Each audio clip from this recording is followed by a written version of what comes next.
ग्रामीण भूमि देखने वाले सारे साथियों ने राम राम। मैं आपका भाई वीरेंद्र पाई और आज हैं हरियाणा के वीआईपी हल्के उचाना में। उचाना हल्के के बारे में यही मान्यता थी कि दो राजघरानियों का हल्का है यूँ, एक तो चटाला परिवार, एक डुमरखिया परिवार। लेकिन अब की बार दोनों परिवारों का पसीना आ रहा है। तो आज हमारे साथ हैं कांग्रेस पार्टी से टिकट के प्रबल दावेदार दिलबाग संडील जी। दिलबाग जी, स्वागत है आपका। जी धन्यवाद भाई का।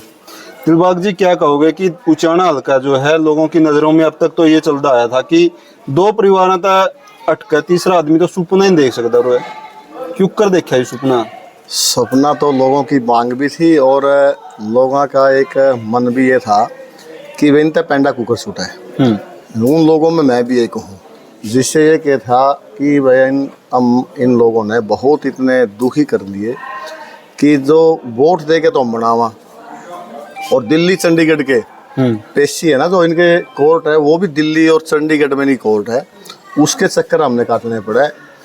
क्या कसूर कर दिया हमने, बस बार बार सीएम के नाम पे जो यहाँ वोट हमारे से लिए जाए, एक हर बार, चाहे वो 91 की बात हो और चाहे वो तिवारी कांग्रेस बनाई हो और चाहे ये बीजेपी ज्वाइन करी उन्होंने सीएम के नाम पर, और चाहे वो आज भी एक कांग्रेस पार्टी की लहर देखकर आज वो सीएम वाला टैग तो इनसे हट लिया, लेकिन आज भी एक टैग इनका पल्ला बचाया है, जिसके ज़रिए से आज लोगों को ये बका के और अपने जोड़ना चाह रहे हैं, थोपना चाह रहे हैं उनके ऊपर कि वह कांग्रेस की टिकट मेरे को आएगी, मेरे को मिलेगी। जी, तो दिलबाग जी, उचाना हल्का जो है एक बहुत बड़ा हल्का है, ग्रामीण एरिया का सारा हल्का है, ये कोई बड़ा शहर तो है नहीं, कोई कस्बा भी नहीं है बड़ा। तो लोग जानना चाहते हैं दिलबाग के बारे में कि दिलबाग क्यों राजनीति में आए, क्या बैकग्राउंड में कोई फैमिली से राजनीति में था, क्या कुछ कारण रहे कि राजनीति की तरफ अट्रैक्शन रहा, क्या कुछ पढ़े लिखे हैं, तो अपने बारे में थोड़ा बताओ। देखिए, राजनीतिक फैमिली में तो कोई राजनीति में रहा नहीं। माँ जरूर सरपंच बनी थी। राजनीति के मान का कारण एक ही कारण समझा मैंने कि यहाँ के लोगों के साथ हर बार अन्याय होता है। जो 52 साल की राजनीति यहाँ के लोगों ने की, वो सिर्फ एक दबाव की राजनीति की, डर की राजनीति इन्होंने की, और लोगों को बीच ये भी नहीं था कि वैसा कोई लोग सुनते थे हमारे जैसे, बैठते उठते कहीं भी एक ही बात चलती, वह क्या करा, वह किसको दिया। फिर मैंने भी सोचा मैं किसको दे और क्यों दे, कैसे दे, क्यों ना हम भी चलो एक अपने को ये दिखावा भाई हम भी आपके बीच में हैं, और विशेष रूप से कुछ अलग से इन लोगों से कुछ अलग करना चाहते हैं।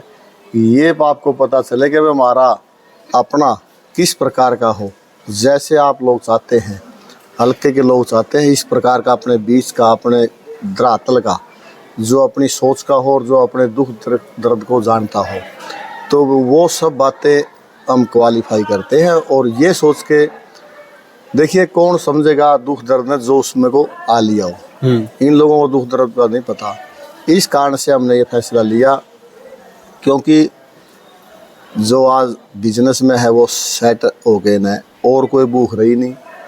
परमात्मा ने सब्र की घूंट वो दे रखी है, सिर्फ भूख है तो इन लोगों के लिए ये भूख है कि भाई इन लोगों का अपनों का किस प्रकार से उद्धार हो, आम आदमी का उत्थान किस प्रकार से हो।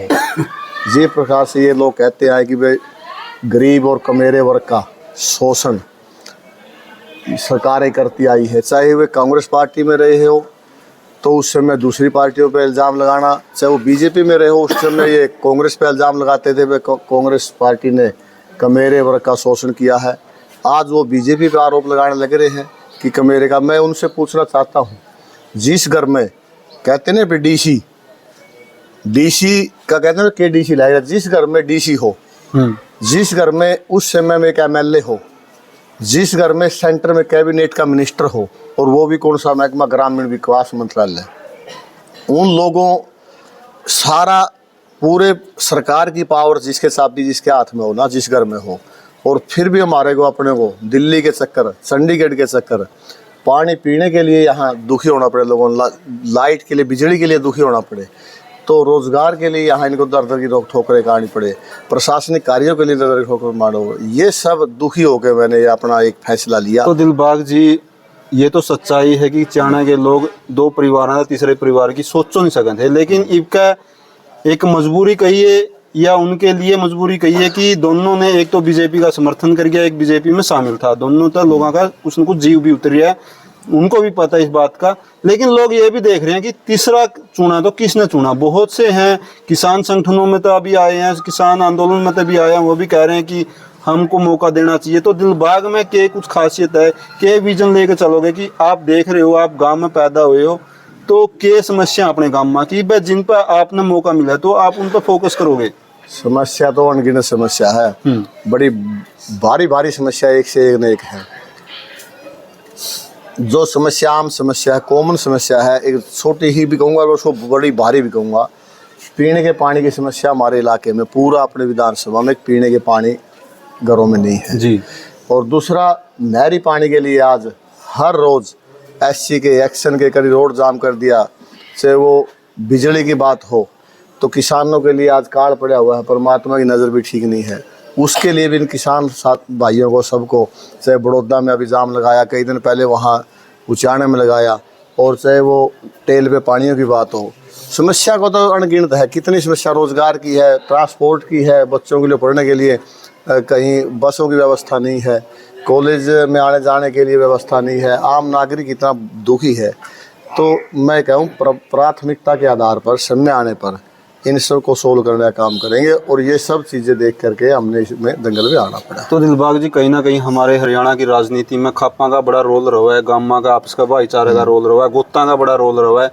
तो आप थुआ तपा बताओ, थुआ तपा के 20-22 गांव हैं, कहीं ना कहीं आपस में तालमेल तो है, क्या लगा कि इस भाईचारे को आप अपने साथ खड़ा कर पाओगे? भाईचारा को खड़ा कर नहीं पाएंगे, भाईचारा आज भी अपने साथ है, और भाईचारा का कहीं न कहीं साथ और आशीर्वाद कि मैंने लगा जब जाकर ने ये फैसले लिए हैं। और अपने आप मेरा एक नेचर भी है, मैं अपना आप कभी फैसला नहीं लेता, चाहे गांव हो, चाहे वो तपा की बात हो, चाहे वो वांड की बात हो, मैं सबको साथ लेकर जब सबकी राय मशवरा करके जब हमने ये फैसला लिया है। तपा इकट्ठा करने की भी वही अपना भाईचारा ने इकट्ठे करना, वो तो इन्होंने करना है, मैंने नहीं करना। मैं तो जिम्मेवारी अपने आप को इनका छोड़ गया सबके। आज जहां हम बैठे हैं ये हमारी तपे की प्रधान की भूमि है, और तपा थुआ के नाम से, यहीं तपा हमारा ये थुआ गांव के नाम से। तो लोग यह भी देखें कि चुनाव तो पहला तो बहुत से मैदान में आ जाए, कहीं ना कहीं टिकट ना मिलने के कारण या किसी और कारण से चुनाव के टाइम चुनाव नहीं लड़ते, इसलिए लोग भी जुड़ पाते।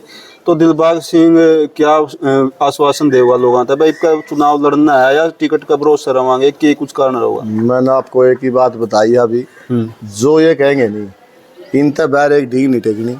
जो आदेश इनका होगा सबका अपनों होगा, उस आदेश पे हिसाब से चलना है। जिस प्रकार ये कहेंगे भाई उरे बैठना, उरे उठना, उरे इस तरह करना। दिलबाग पार्टी का आदेश मानना का कि भाईचारा का आदेश मानना का? देखिए, मैं एक बात आपको बताऊंगा, भाईचारा भी उतना ही जरूरी है जितनी पार्टी है।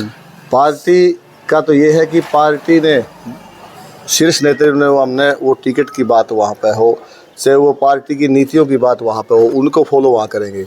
लेकिन भाईचारा जो कहेंगे ना, भाई सुरेश बड़ा साथी ने या प्रदीप बड़ा साथी ने जो भाईचारा नहीं कहा, नहीं तपाई की बात करा तो ये कहे ना भाई, तो आज रहने दे रहा भाई, और साथी आगे है, अपने इतनी भी हम त्याग करने की भावना हमारे अंदर है, तो वो त्याग भी अपने एकदम से कर सका। हाँ, लेकिन इन्होंने पहले आदेश अपने दे रखे, हाँ भाई तैयारी कर, अपना ये कर, और उस हिसाब से हम तैयारी में लगे। तो दिलबाग तो लंबे टाइम तो लग रहा है, लेकिन आए दिन बहुत से कैंडिडेट आए हैं, दावेदारी कर रहे हैं एक पार्टी से, तो एक बड़ी लिस्ट हो जाए, और पार्टी ने भी मांगे भाई जो जो दावेदारी करना चाहे अपने फीस जमा करवाओ। तो क्या लगा है कि कितने मजबूत हो अपने आप में, कि आश्वस्त हो कि पार्टी की बार टिकट देगी? मजबूत तो बतावेंगे ये लोग, मजबूत खुद तो अपने आप में हर एक आदमी मजबूत मानेगा अपने आप को। कोई भी कमज़ोर खिलाड़ी किसी भी ग्राउंड में हो, किसी फील्ड में हो, कमज़ोर नहीं मान सकता। कमज़ोर मान गया तो वो फिर गया काम है। हम लोग मजबूत है पूरी तरह से। और बाकी तो ये अपने जो आप रिपोर्ट लेस को हो, आप मीडिया साथी हो, तो वो रिपोर्ट आप ग्राउंड में जाके पूछोगे ना, मजबूत तो ये बताएंगे। और अपना काम है कर्म करना, मजबूती से हौसले से अपना काम करो, और बाकी तो फैसला जनता ने देना है, और फैसला देना है पार्टी हाईकमान ने देना है। तो अंत में अपने हल्के की जनता ने क्या कहना चाहोगे, कितना आश्वासन देना चाहोगे कि बार चुनाव के मैदान में दिलबाग सिंह खड़िया रहोगा? आश्वासन नहीं, मैं इनसे ही आशीर्वाद लेना चाहता हूँ। और मेरा तो ये निवेदन है, अब तो 18 तारीख को अड़ेवा गांव में अपने इतवार के दिन 4 बजे एक जनसभा भी कर रहे हैं। मैं सभी साथियों से ये कहने लग रहे हैं भी अपने ज़्यादा से ज़्यादा संख्या में वहाँ पहुँचे। और बाकी तो आदेश और निर्देश, मेरे तो निवेदन है इनके सामने, वह अपना साथ दो, अपना बीच का आगे लेके आओ ताकि इनका पेंडा छूटे और हमारे हल्का को इनको अलग से विकास हो। जी, तो साथियों ये थे हमारे साथ दिलबाग संडील जी। इनका मानना है कि ये अपने भाईचारे को साथ लेके चलेंगे, राजनीति के साथ साथ भाईचारे की बहुत ज़रूरत है।